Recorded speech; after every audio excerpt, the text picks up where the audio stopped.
Hello guys, welcome to my YouTube channel. So, hinhana ko lang boses ko kasi tulog na yung mga bata. So, for today's video is first vlog in Hong Kong. So, ayan.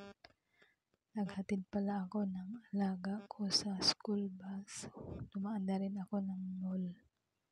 Kasi yung mall guys sa amin is pagkababa lang ng building namin, yun ang mall. Malapit lang kami sa mall.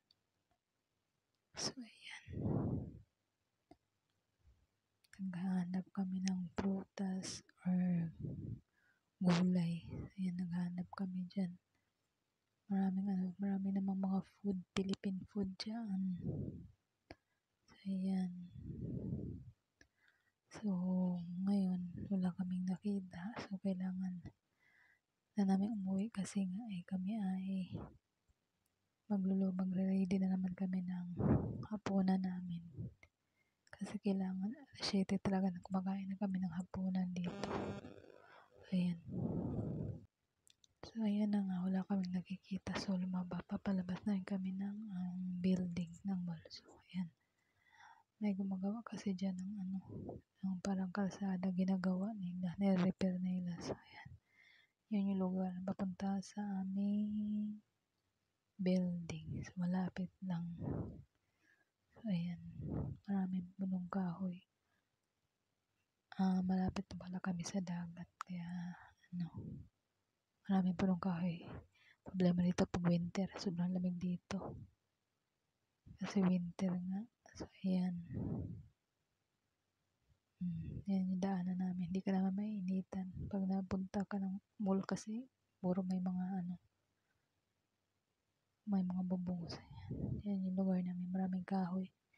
Ganyan siguro pag malapit lang sa dagat. So, totally, yung dagat is tanaw na tanaw ko lang kahit dito sa kwarto ko. Tanaw ko lang yung dagat guys. Ayan. Ako yung nagpapauwi na pala.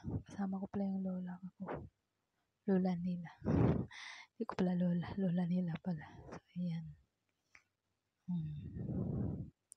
So, syempre, bawal i-video sila. Wala, diba? So, ayan. Pinakita ko lang sa inyo yung view ng papunta sa puntang building. Sa building namin. So, sa 23 floor pala kami. Kaya kitang-kita ko yung dagat. Lagi naman tayo nito naglalakad dito. Araw-araw naglalakad. Walang tricycle. Walang habal-habal dito. Yan, lagi naglalakad. Napunta naman ko sa friend ko, nag-MTR lang ako. Yan.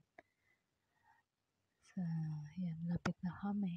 Malapit na kami sa building. So, yan. May mga palaruan din ng bata. So, yun lang guys. Thank you so much for watching. Please subscribe to my YouTube channel. Pakiclick na rin ang notification bell para updated kayo sa aking mga bagong upload na video. Pasensya na kayo.